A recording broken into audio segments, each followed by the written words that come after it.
This is Newsroom on SABC News. Hello and welcome from Johannesburg in South Africa. My name is Eben Jansen. This show is broadcast live every weekday morning between 9 and 10 a.m. Highlights are then repeated at 2 o'clock every afternoon with a rebroadcast at 5 a.m.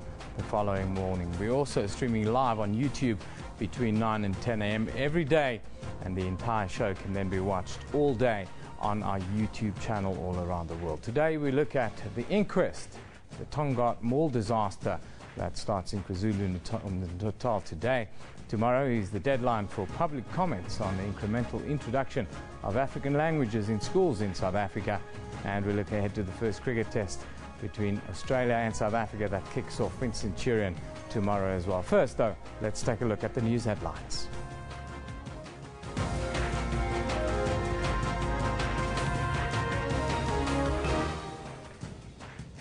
It's 24 years today since former President Nelson Mandela was released from the then Victor Verster prison near Paarl. His release in 1990 came 8 days after ex-state President F.W. de Klerk announced the unbanning of political parties, including the ANC.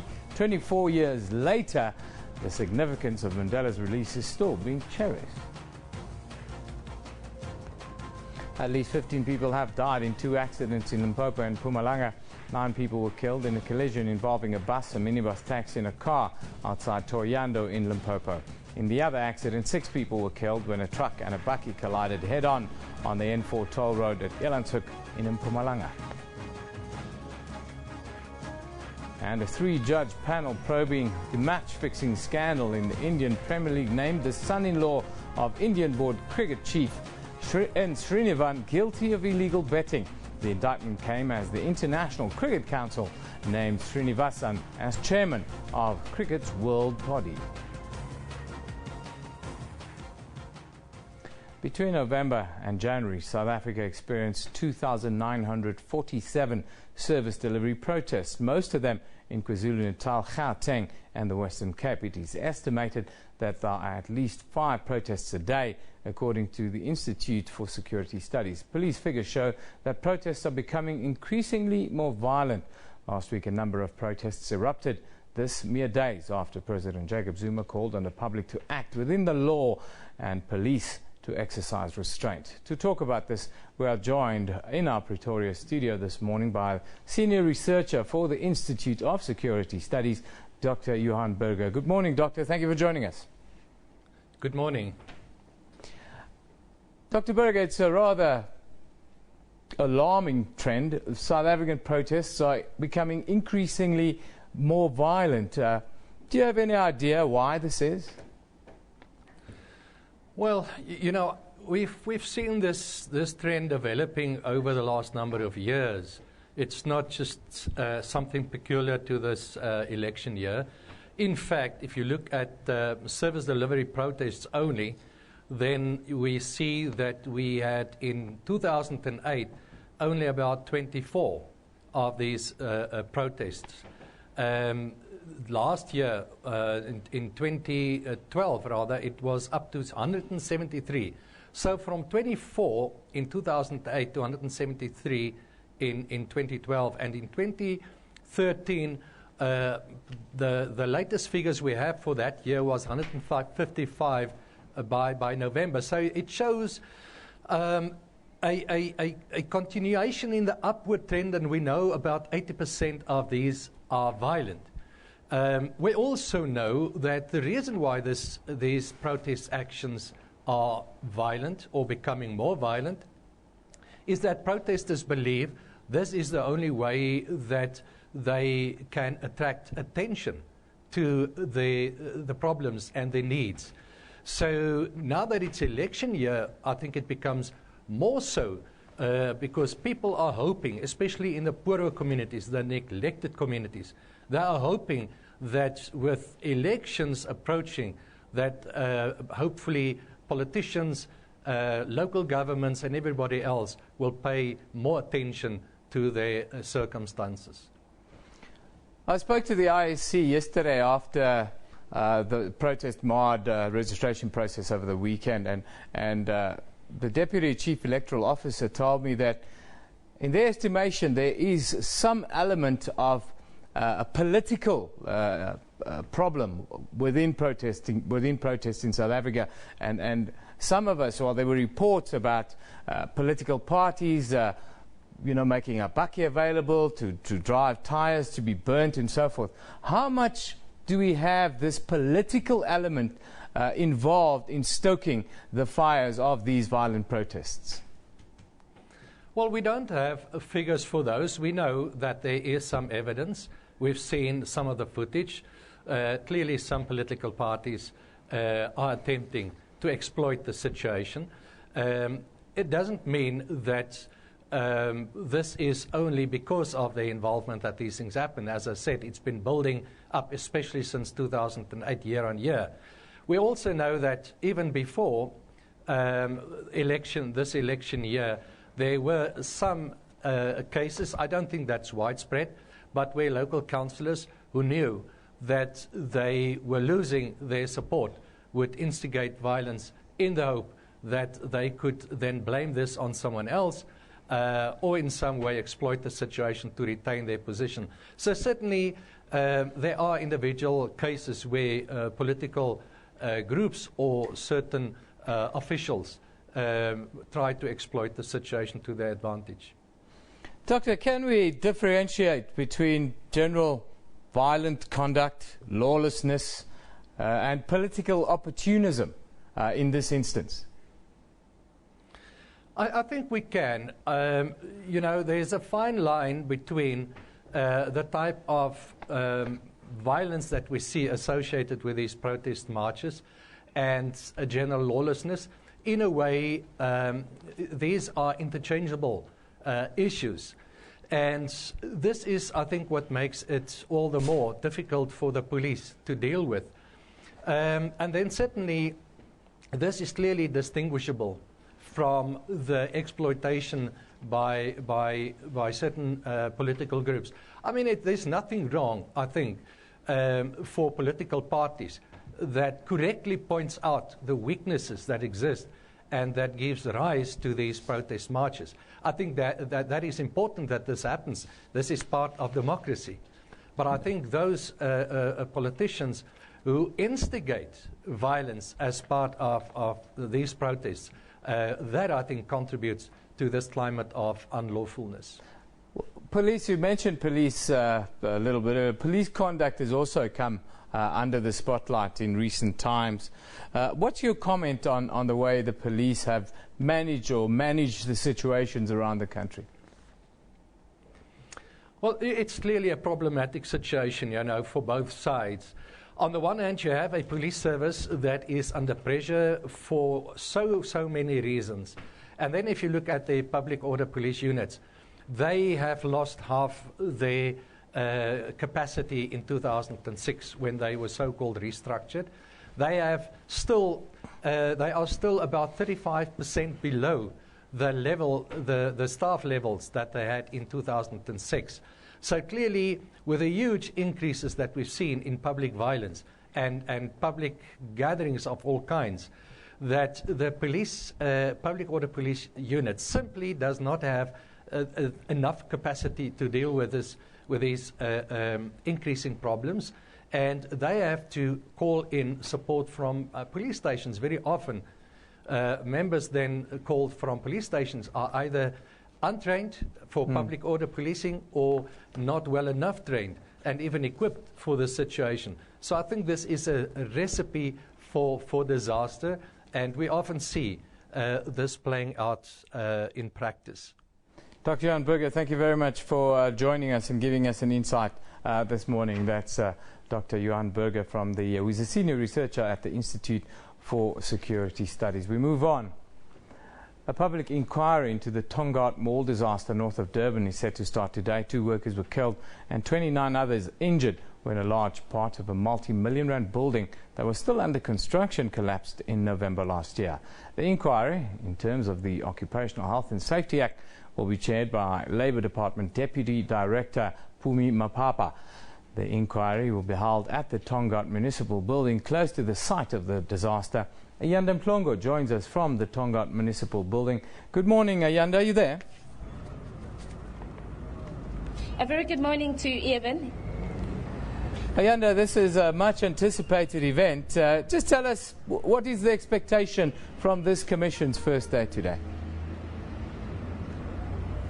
Well, a very good morning to you, even firstly, and I'm sorry about the noise. It's a bit noisy where we are. We're coming to you live, of course, from the Tongaat Municipal Hall, where the Commission of Inquiry into the collapse of the Tongaat Mall gets underway this morning. Just to give you a bit of background, if you remember, in November last year, it was around in the afternoon on that day, that fateful day, where the construction at the Tongaat Mall, it then collapsed. 2 people died and 29 workers were injured. At the time, the witnesses had said that they were trying to take off the scaffolding, the workers on the site, and subsequently one of the slabs then fell and collapsed onto the workers that were on the site. As I said, killing 2 of the workers, and 29 were then subsequently injured. And then what followed after that, it was then announced a couple of weeks after that there was going to be an inquiry, a commission into the collapse of the mall. And what the Department of Labour, of course, had said that this is a Section 32 hearing instituted by the Department of Labour against parties whose negligence results in occupational injuries and the deaths of workers following that incident. And that is where now, after months of work that has been done, documents have been sent through to the Department of Labour, and they have also been putting together this work. And today we find ourselves here at day 1 of the commission. Now, Ayanda, much of the spotlight has been focused on the construction company involved in this incident. We've got reports that they haven't really been cooperating in recent weeks with this inquiry. What's the latest on that, and what's the news, or what's the word coming out of this construction business? Eben, that was one of the questions, in fact, that we did ask the Department of Labour officials, but they said that no, the company has been complying with them. As I said, that prior to the start of the commission, there's a lot of documents, a lot of work that has had to be done. Some of the Labour Department officials have also visited the construction site, and they were accompanied by representatives from the company. They said that all the documents that were required before the start of this commission have been handed through. So they said that the company that the mall was being constructed for, they have been complying, and they've handed over all the necessary documents. But of course, everybody that will be testifying throughout this commission has been subpoenaed, including the company, the heads of the company. We're also seeing the designers, that's according to the Department of Labour, the principal contractors, the engineers, and also the employees that were working on site. They were all being subpoenaed, and throughout the course of even it's going to take about 6 months for the commission to wrap up its work here. So during the course of the next 6 months, some of the people that I have mentioned will be coming through to testify here at the commission. They said that they are expecting between 20 to 30 witnesses to come through, and of course it will depend on the evidence that they'll be bringing forward, how long each of those witnesses will take in giving the evidence. But they have put aside or set aside about 6 months. The commission's chair, or the head of the inquiry, Pumuzo Mapaha, he should have been done with the work in 6 months. Now, Ayanda, with this kind of disaster, the one thing that always stands out is the loss of life, of course, and then the human cost that it has on the families and so forth. Have we had any word from the families? Will they be attending? And what is the official word coming from these families?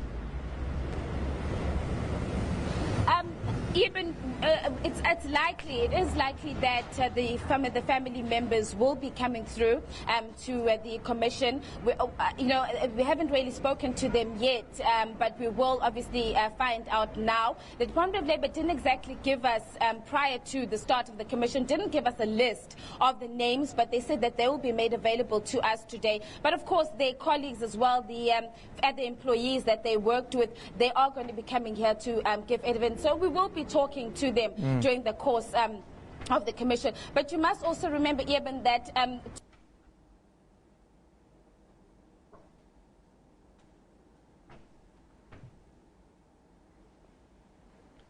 well, unfortunately, we've lost Ayanda Mhlongo. They're doing a superb job. She is coming to you live from the Tongaat Municipal Hall, where, of course, the Commission of Inquiry into the Tongaat Mall disaster starts today, and she'll keep you updated on all of our platforms throughout the day as to what happens there. Workers lost their lives in November when the mall collapsed, the mall that was still under construction. Today, of course, marks the 24th anniversary of the day that former President Nelson Mandela was released from prison. Former President F.W. de Klerk announced that he was going to release Madiba on the 10th of February 1990. I wish to put it plainly that the government has taken a firm decision to release Mr. Mandela unconditionally. I am serious about bringing this matter to finality without delay. The government will take a decision soon on the date of his release. The international media descended in droves. It was a day of uncertainty. Nobody knew quite what to expect. The masses didn't even know what Madiba looked like. His photographs were banned for the better part of 27 years. Hand in hand with his long-suffering wife Winnie, the world's greatest icon walked free from Victor Verster prison, his fists raised in salute. There's Mr. Mandela, Mr. Nelson Mandela, a free man taking his first steps into a new South Africa. It was a singular and historic moment. Historic moment indeed, but let's take a look at what you are thinking and talking about on social media at the moment. First up, it is Ndave Lamakuela, who says, back in 1990, we didn't know what Mandela looked like besides the pictures taken in the 60s. Anticipation was overwhelming, he says. Letabo says, Viva Tata Madiba, 20th year of democracy. Tata Nelson and Mama Winnie Mandela walk on the street together after the release of Madiba. Dr. Joe England says, this day in 1990, Mandela walked to freedom of more than just imprisonment. He set free something in millions who still fight for others now. Jerry Lago says, today, 24 years ago, the late Nelson Mandela was released from prison and his journey to change South Africa and the world begun. Long live.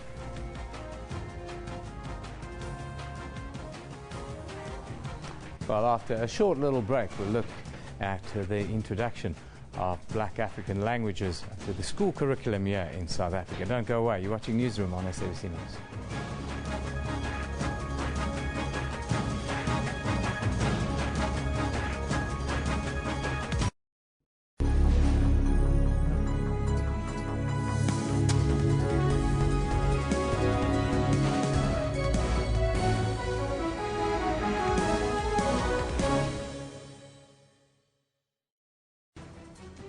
Good evening and welcome to Afro Showbiz News. My name is Musam Khalipi. Somali-American-born actor Makadi Abdi stars in the movie Captain Phillips. The young actor who had been working as a limousine driver found himself alongside Oscar winner Tom Hanks. 12 Years a Slave has recently held at the European premiere in London. The movie has also been nominated for the Oscar Awards next year. This comes after its screening in Toronto. Yeah, it definitely took me a moment of going back to the book, of kind of trying to figure it out. But that's Afro Showbiz News, Saturdays, 7:30 p.m. on SABC News. Gaming enthusiasts, including us here at Network, indulged in over 80 exhibits that included the Xbox One and Nintendo. Visitors also got to try out PlayStation 4 computer entertainment system, which was unveiled at Rage 2013. I just came here to see the Xbox One and the PS4, see which one I'd buy. If you have close to 400,000 Rand to spare, then you can buy the new UHD TV set.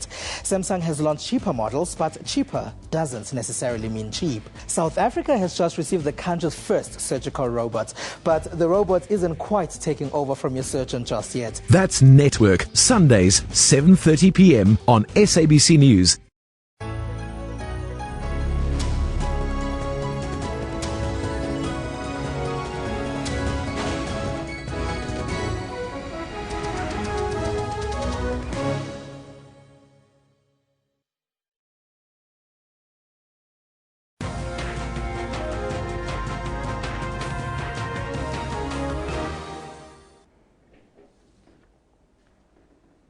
Welcome back. You're with Newsroom here on SABC News. Hundreds of learners in Mitchell's Plain in the Western Cape are not back in class in this new school year, which is already more than a month underway.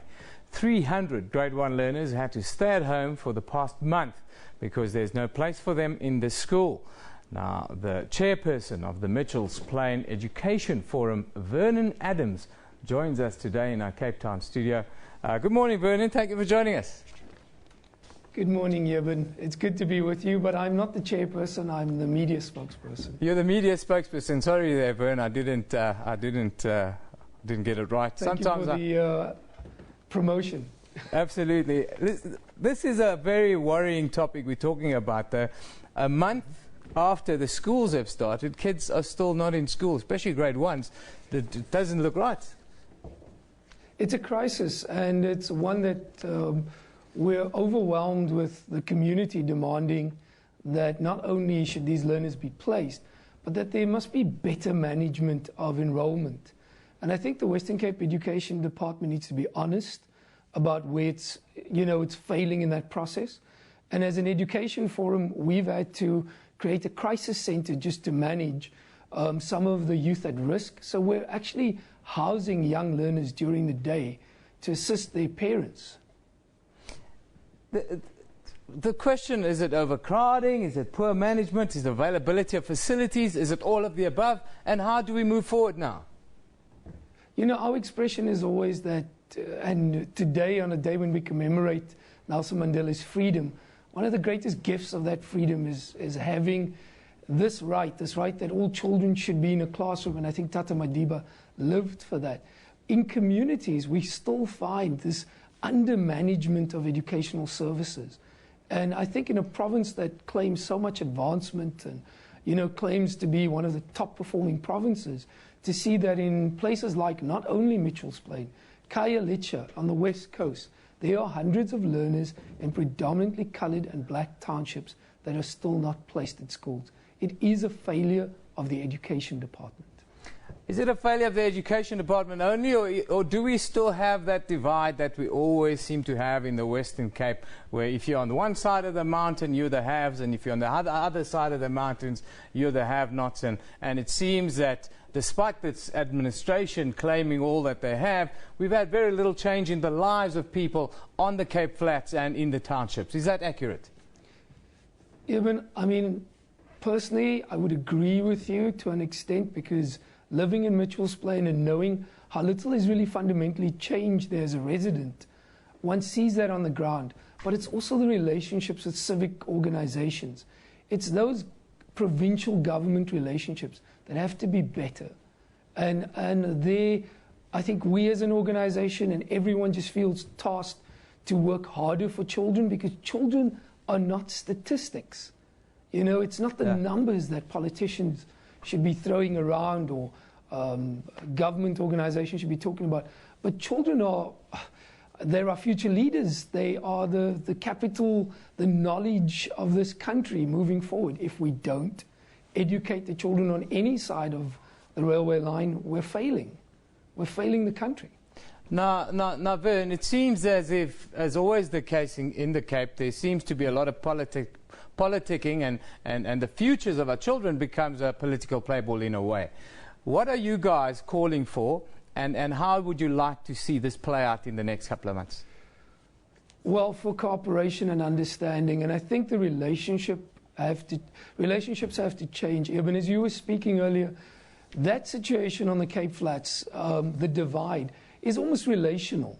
It's the approach people take to community organizations, to forums like ourselves. This is not a political game. But Helen Zille has to know, as the executive in charge of her province, if this isn't a priority, if she's not tasking her MEC to be prepared for urbanization, the growth of communities, and how schools and the education system needs to be prepared for it. And let's make a far-out statement. If a child in Mitchell's Plain can't be placed in Mitchell's Plain, then they should be placed in Camps Bay or in Claremont. But you would, as an education department, have to prioritize that child's placement, even if it is temporary. We can't have a situation where some schools have 10 learners in the class and other children can't get into school. Vernon Adams, thank you very much for that this morning. We'd like to talk to you again at some point in the future to try and see if things are changing. It's not good enough. 300 grade 1 learners haven't been to school for the last 30 days, more than a month, because there's simply no place. There are other schools in the Western Cape where there are 10, 12 children in a class. That's not right. What are you saying on social media? Let's take a quick look at what you're saying and talking about. David Africa says, tips for Sona, tax exemption to victims of crime in replacing stolen or damaged property, he says. Bulelani Mpako says, when will we require matric pupils to pass mathematics instead of maths literacy? Scrap that nonsense, he says. Kolofelo Malete says, rather set up a task team for the quick service delivery instead of one investigating violent protest initiators. Well, I think we've got to look at all of it. Blowback says school teachers must be tested to evaluate if they are indeed qualified to do so and if they bought their diploma from Checkers. Tips for Sona. Everyone wants the president to address their issues later this week when we have the State of the Nation address. Megan Harker says, let's talk about a trade-off of providing youth wage subsidy incentives at the expense of the 30-somethings who need a job too.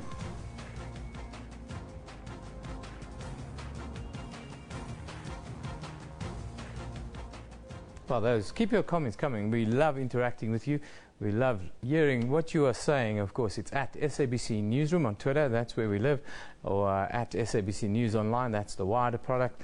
sabc.co.za/news is where you can get all the updates all the time from all our platforms. Tomorrow is the deadline for public comments on the incremental introduction of African languages in schools draft policy.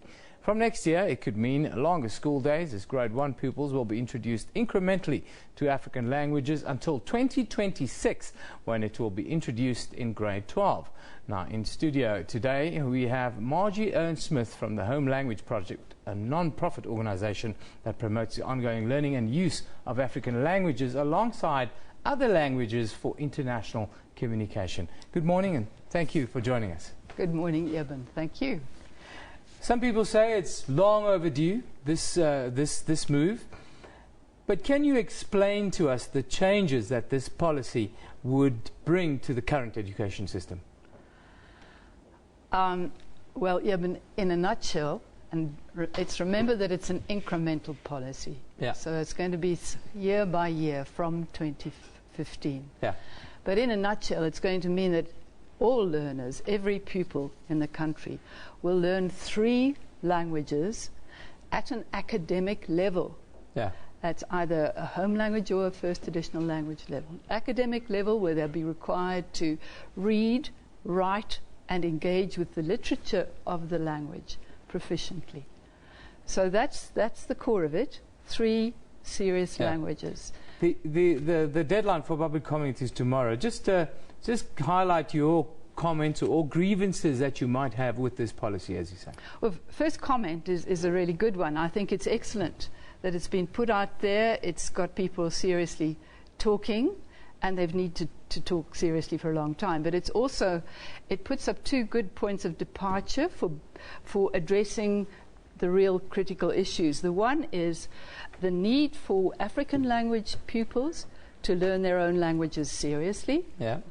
And the other one is the need for English and Afrikaans speakers in this country to learn an African language. Yeah. So those are 2 good points of departure. Okay, so that's the first comment. That's excellent.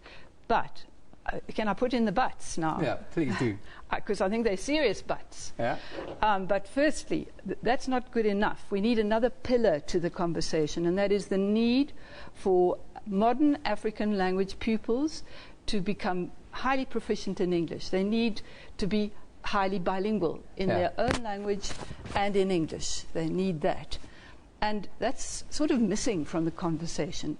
All right, it's compulsory for everybody to learn English, but that need is not there as a focus. Yeah. And if you've got those 3 foci, you can then talk about how they blend, how you mix, how you link them together to actually address the issues.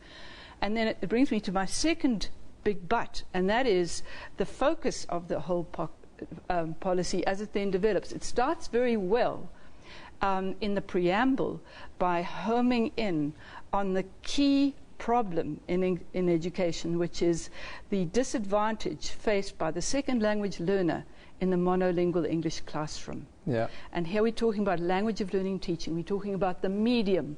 Yeah. It focuses on that, and it even talks about the drastic problem that we all face when children get to the end of grade 3 and then are tossed into English in grade 4 when they are not ready for this transition. Yeah. So in fact, the document that follows is heavily focused on language as a subject, and and the need for a vague kind of multilingualism for everybody. So that's the focus, and I think the focus is really needs a shift. What about the workload on students and some people are touting a longer day from until 3 o'clock. Correct. But is that really a negative, a longer school day? Not necessarily, if your teaching is excellent. But if it's just going to extend your day with ineffective teaching, well, then it's an irritation and a waste of time. So there's my answer to that one. Implementation. Do you think it will be able to be implemented properly over the time period that we have? Well, there again, if we talk about, what are we implementing? And another key but for me is that the actual needs of learners, the practical needs of the learners themselves, are sort of lost in this general kind of, we have a national need for multilingualism. And what's happened is there's been no effort to differentiate between the needs of the English-speaking learners and the African language pupils' needs, which are in fact different. And so we've got this blurred vision. And if you're going to try and implement a blurred vision, I don't think we're going to get anywhere. Whereas if we can get those foci right and look at a real needs analysis of what is the need of an English-speaking learner in the educational system, what is the need of an African language learner in the situation, then I think we can, but with all sorts of provisos of getting on top of things. We have enough problems within the education system as it stands. Will this be a blessing or a curse finally? Well, I think it could be a blessing if we just get it right. And so I think we need to do a lot more work on this policy. Luckily, it's incremental, so we can be revising backwards. But it could be a blessing, but I think it could also be a curse, because then we end up with backlash and more negativity in an area which should be empowering. It should be taking us all forward. I mean, language should be something that empowers all and does not disadvantage any. And at the moment, we don't have that right. Well, tomorrow is the deadline for public comments. Let's hope everybody gets involved and gives a comment so that we can implement it properly. Thank you for joining us today. You're welcome. That is Margie Owen-Smith from the Home Language Project, a non-profit organisation that promotes the ongoing learning and use of African language alongside other languages in education here in South Africa. After a short break, excitement in dance circles is mounting as the 4th South African International Ballet Competition draws closer. Don't go away. This is Newsroom on SABC News.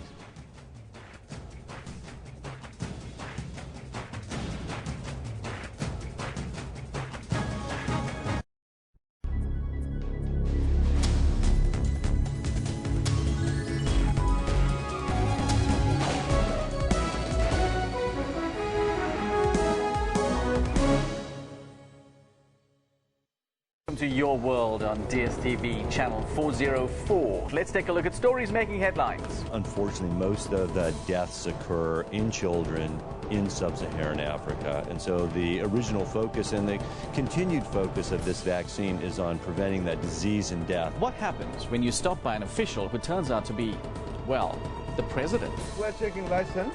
Okay. Is it fine and valid? This stand is the biggest stand in Nairobi show.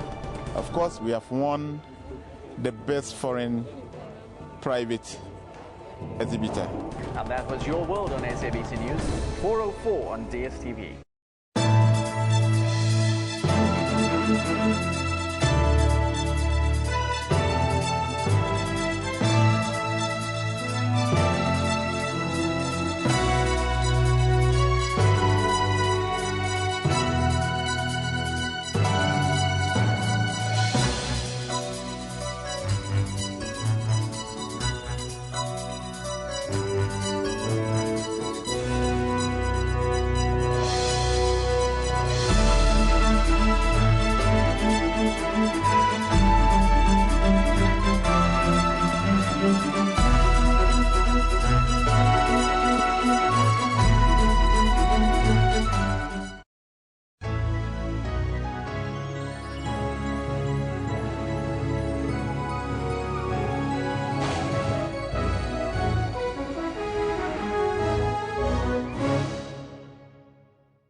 Welcome back. You're watching Newsroom on SABC News.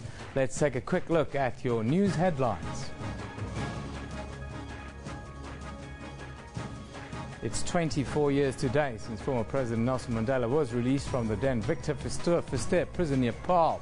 His release in 1990 came 8 days after ex-state President F.W. de Klerk announced the unbanning of all political parties, including the ANC.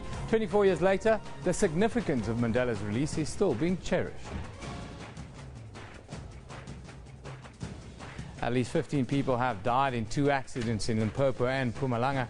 9 people were killed in a collision involving a bus, a minibus taxi and a car outside Thohoyandou in Limpopo. In the other accident, 6 people were killed when a truck and a bakkie collided head-on on the N4 toll road at Elandshoek in Mpumalanga.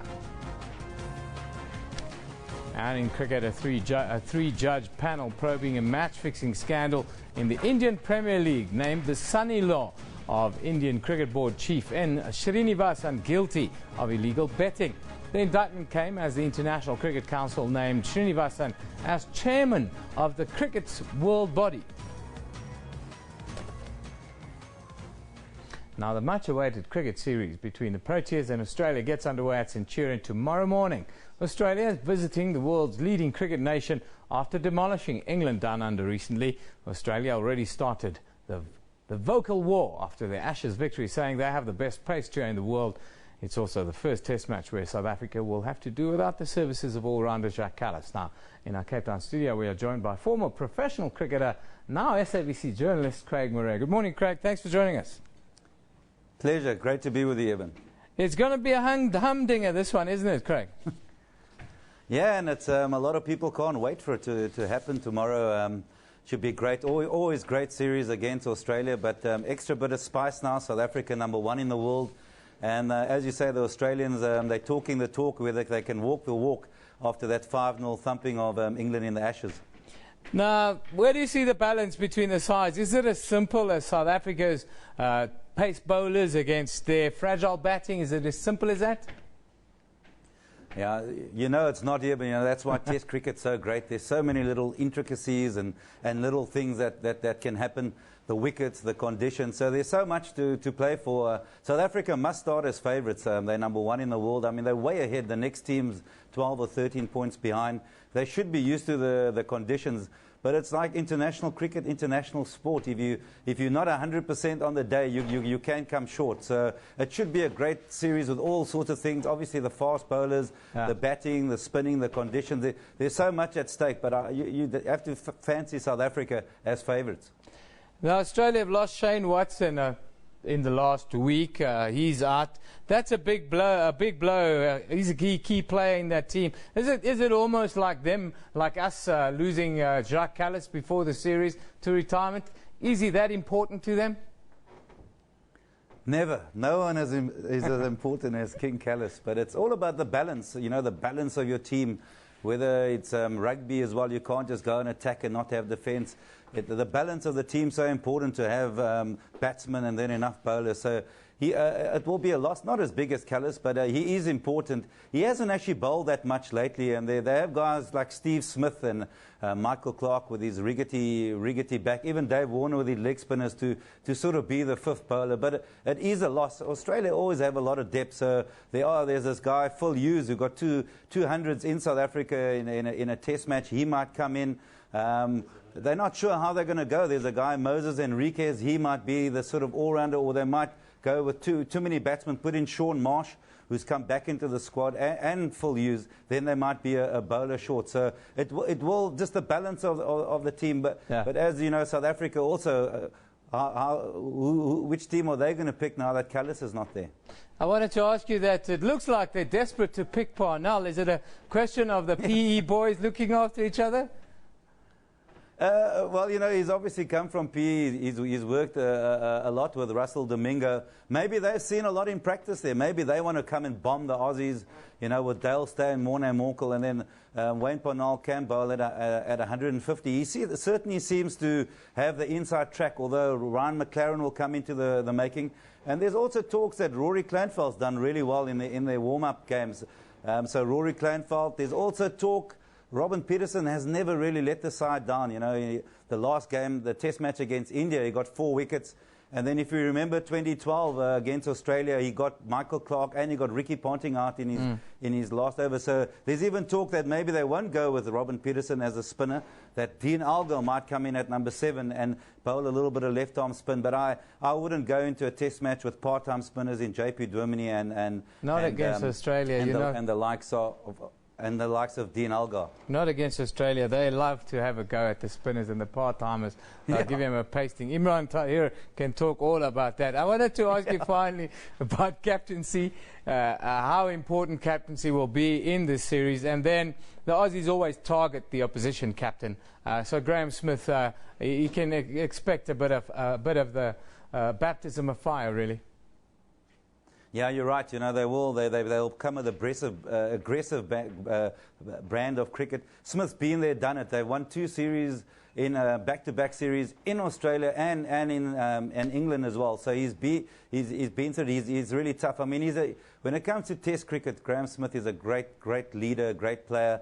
They'll try and target, as you mentioned there, they might target the fifth bowler, a spinner. They will target someone, and Mitchell Johnson, if he's on fire with pace like that, I mean, he can be incredibly accurate at 150 Ks. So South Africa will be aware. I'm glad even that they've been aware that they've always come undercooked into series. So they've prepared 10 days before now. So they've shown respect to Australia. Michael Clark was phenomenal, getting 2 double hundreds. If South Africa can attack him, that will put a big dent. A big factor will also be not the top order necessarily, the bottom order. And Brad Haddon was so important against England because often they lost 5 wickets for 150. Brad Haddon would come and get them out of trouble. And the same for South Africa, the likes of Vernon Fernando, who's turning into a true all-rounder. Parnell, if he bats, and the number 7 batsman, as we saw with JP Duomini and Faf du Plessis in past series. So it should be a great series. A lot of people are looking forward to it, and let's hope that South Africa can shut up the Aussies.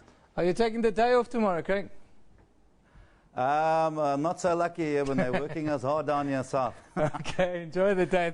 Thanks, Craig Murray, giving us a little update from the mother city. Of course, the test match tomorrow is in Centurion up here in the north. But Craig Murray has just about covered every cricket series the last 10, 15 years here in South Africa. Finally, excitement in dance circles is mounting as the 4th South African International Ballet Competition draws closer. The event takes place at Artscape Theatre in Cape Town from the 18th until the 23rd of February.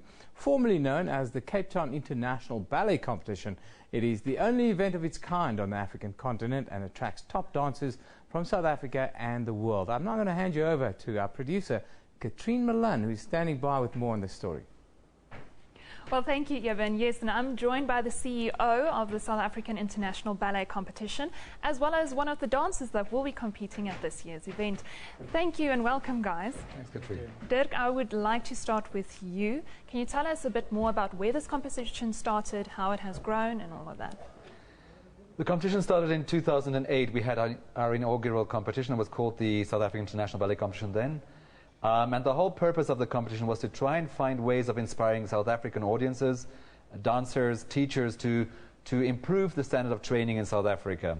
And this year we have the highest number of entries in completely for the competition. And we have managed to have 69 entries for the competition. And it's the highest number of South African entries. And over the last few competitions, every year there's been an improvement in the standard of the dancers from South Africa. And this year, after having viewed the DVDs or having visited some of the studios, I can honestly say that the South African level of entry is the highest ever. And that bodes well for the competition as well as for the companies in South Africa, because we have to find young dancers to join our companies, such as the Joburg Ballet or the Cape Town City Ballet, to be able to load our companies with true great South African dancers. Now, how big is ballet in South Africa exactly, and how do we compare to the rest of the world? I'm very pleased to say that in the last 5 years, there's been a turnaround in the view of ballet as a full-time career in South Africa. The support that we get, the Joburg Ballet is very, very fortunate that we get funding from the city of Joburg, which is why we call ourselves the Joburg Ballet. Parents are starting to understand that it is now, again, a career like it was in the past. I always say whether you're a doctor or a lawyer or a dancer, it all depends on your training and your ability. If you're a good doctor, lawyer, you will find work. And if you're a good dancer, you will find work either in South Africa in one of our 2 companies or around the world. And so that's what we're doing. We are working very hard and ensuring that the standard of the training improves in South Africa. Now, what exactly will the dancers be competing for at this competition? It's prize money of about 370,000 Rand, which is quite a lot of money for ballet and dance in South Africa, so we're very happy about that. We're also very fortunate that we have a really distinguished panel of judges. We have 8 judges that come from all 6 continents around the world. We have Dawn Weller, the former artistic director of Pac Ballet, coming back from Australia, so she's representing Australia and South Africa. We have Hei-Shik Kim from Korea. We have Chin Li, the artistic director of Shanghai Ballet. We have Melanie Persons, the director of the Alvin Ailey School in New York. We have Julio Boca, former principal dancer and superstar from the American Ballet Theatre, now running a ballet company in Uruguay. We have Oliver Matz from the Zurich Dance Academy. We have Ramona de Sa, the head of the National Ballet School of Cuba. And so we also hope that some of the young dancers will be offered scholarships or positions in companies as they have had in the past. And that's really the purpose of these kind of competitions. It really becomes a showcase for South African and international dancers to be shown in South Africa. But for young South African dancers in particular, it becomes a vehicle to be trained around the world as well. And I think that's really important. And what's very nice about the competition is we have dancers from Belgium, from Switzerland, from Germany, from China, from Korea, from Cuba, from Japan, from Ireland, and then quite a few from South Africa. So it's truly, truly an amazing event and really a must-see event on the calendar for ballet. The entire world will be in Cape Town. Absolutely. I want to move on to Javier Monye. Am I pronouncing it correctly? Yeah. Now, you are actually from Cuba, and you are now with the Joburg Ballet. Can you tell us about the journey from Cuba to South Africa and your ballet career, where it started? Well, we joined in South Africa in 2011 with Massasin Production. We was a big group of dancers from Cuba, and we danced here at Don Q. It was amazing because it was the first time for me to join a company and work with all these people. That it was amazing for me. Yeah. Now, you are in all white today, and I heard that it's a Cuban tradition. Can you tell us a bit more about it? Yeah, that is so excited because that religions come from Nigeria. So in Cuba, we use all this white because it's like you say you're born again. You know, when the baby born, they have to be clean or whatever. So we have to say to the people that we are clear to I mean, like a newborn. Yeah, like I born. So with that religion, I can go out after 6. I have to be in home. I can have party like or young people do, but it's fine. Can you let us in just a quick, briefly, tell us about the life of a dancer, your daily routine? Do you train every day? Yeah, the life of the dancer is difficult. It's hard because we start very early in the morning, like 8 o'clock, and we finish 6 o'clock. In the school, we start 8 o'clock, and the company will start 10 and finish 6. If we have rehearsal, we finish late, like it's hectic. And then, Dirk, just a quick question. In 10 years, where do you want to see ballet in South Africa? I would like ballet to be in the place where it used to be. It's very interesting because South Africa and Cuba 60 years ago were on par with training. Our dancers were at the Royal Ballet. The Cuban Ballet had a lot of support from their government. And then ours went down because we got less and less support from the government, and the new government is starting to make changes. So I would like for us to be on par with the rest of the world. We would like to have our companies on par with the rest of the world. Dirk, thank you so much for joining me, and Javier, all the best for this year. I'm going to hand back to Eben, who is standing by. Thanks, Katrine. Interesting stuff and some really wonderful pictures coming through there. Thank you for watching Newsroom here on SABC News. The show is broadcast live from Johannesburg every weekday morning between 9 and 10 a.m. Highlights are repeated at 2 in the afternoon with the rebroadcast at 5 a.m. the following morning. We also stream live on YouTube between 9 and 10 every day, and the entire show can be watched all day on our YouTube channel all around the world. This is SABC News. You've been watching Newsroom. We're going to leave you with Mzansi Ballet from last year. We love it in the morning.